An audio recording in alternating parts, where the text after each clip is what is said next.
cabin knows. I didn't want to go to the cabin. My cousin Matt invited me after his dad passed, said the place had been in the family forever, tucked deep in the woods with no cell reception, no neighbors, and no noise. He called it the perfect escape. But the moment we pulled into that overgrown clearing, I felt wrong. The cabin stood crooked, like it had been leaning toward the earth for too long. The wood was blackened in places, and the windows were smeared from the inside, like something had tried to claw its way out. Cozy, right? Matt grinned, tossing me a warm beer. I didn't answer. That first night, we drank by the fire, laughed, caught up. I started to relax. Maybe I was just paranoid. But when I went to bed, I noticed something strange. The door to my room didn't have a lock.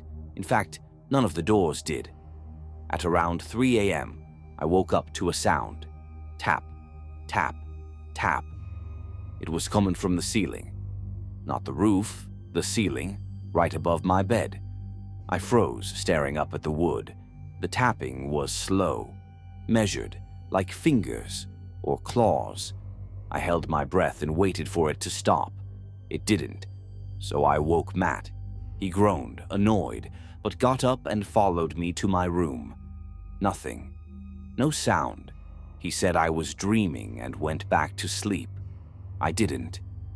The next day, I found something in the woods behind the cabin, half buried in leaves. A wooden board, the same kind the cabin was made from, with long, deep scratch marks carved into it. Worse, they looked fresh. That night, I heard footsteps, not on the ground, not on the porch. Above me, something was walking in the ceiling. I stared up, frozen, heart racing. I thought maybe it was an animal, until it spoke. A voice, whispering. My name. I ran out of the room, nearly tearing the door off its hinges. Matt was already awake, pale, standing in the hallway. "You heard it too?" I asked, breathless. He didn't answer. He just said, "It gets worse if you acknowledge it." He told me the truth the next morning, about the cabin and why his father stopped coming here. It started as whispers, then scratches, then dreams that felt like memories, but not yours. His dad used to say the cabin knew things, things you've done, things you hide, things you forget. It gets inside you, Matt said. It waits. He wanted to burn it down, but couldn't bring himself to. Something about it keeps you. That night was the last. I don't remember falling asleep, but I remember waking up. My bed had been dragged into the middle of the room. All the windows were covered. The walls were whispering, actual words in a voice I thought I'd forgotten. My mother's voice. She's been gone 5 years. She was saying, "I know what you did." Then the floor opened beneath me. Not literally. I mean, I think I was dreaming. Or maybe I wasn't. I was falling through blackness and the cabin was all around me, like it wasn't a building but a mouth. I woke up screaming outside in the dirt, alone. Matt was gone. The cabin door was wide open. I got in the car and drove. Didn't pack, didn't look back. That was 3 weeks ago. I haven't heard from Matt. And every night now, in my apartment at exactly 3 a.m., I hear it. Tap, tap, tap, right above my bed. The cabin knows. And it followed me home.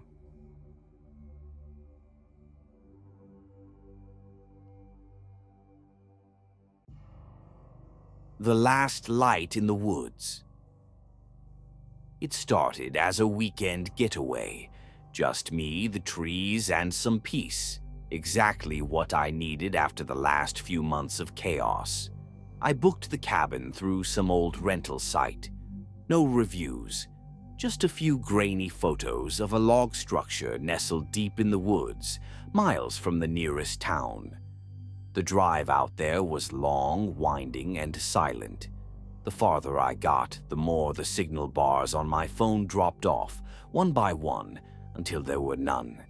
Just forest, endless and dark. When I arrived, the sun was starting to set, bathing everything in a deep orange glow. The cabin was smaller than I expected, barely more than a single room. Inside, it was simple: a cot, a fireplace, a table with one chair, and an old oil lantern that flickered faintly. There was no electricity, no Wi-Fi, no service. Perfect. I unpacked, lit the lantern, and tried to settle in. The first night was quiet except for the occasional creak of the old wood and the wind pushing against the trees outside. But sometime around 3 a.m., I heard something else. Knocking. Not loud, not rushed, just slow, rhythmic tapping on the door. I froze. My heart beat so hard I could feel it in my throat. Who the hell would be out here this late? I crept to the window, lifted the edge of the curtain just enough to peek outside, but there was no one there. Only shadows, only trees. The knocking stopped. I barely slept the rest of the night. The next morning, I tried to shake it off as maybe an animal brushing against the cabin. A branch, something simple. But as I stepped outside, I noticed something that sent a chill down my spine. Footprints, human footprints in the dirt, leading up to the door and then just gone. No turn, no walk-away trail. Just vanished. I considered leaving, driving back to town. But something told me I was being watched, that if I left now, something would follow. That night, I locked the door, barricaded it with the table. I didn't sleep. I just sat, staring at the door, the lantern casting flickering shadows along the wooden walls. And then, right around 3 a.m., the knocking came again. Same rhythm, same calm, slow taps. But this time it was accompanied by something else. A whisper, right on the other side of the door, so faint I could barely make it out. It was saying my name. Zach. I didn't answer, didn't move. Then the whisper came again. Let me in. My blood ran cold. I didn't know that voice. It sounded like someone who hadn't spoken in years. Dry, hollow, almost like a memory. Suddenly, the lantern flickered violently and died.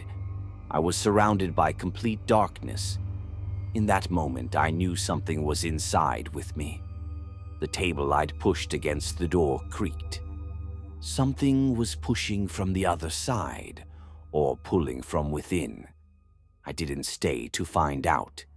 I bolted out the back, sprinting into the woods barefoot, not caring about branches slashing my legs or the cold air cutting into my chest.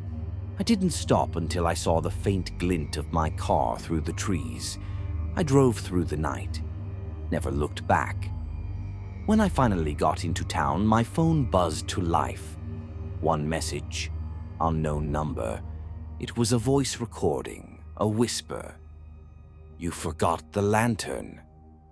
I never went back for it, but sometimes late at night, I still hear it, that slow, rhythmic knock, and I know it hasn't stopped looking for me.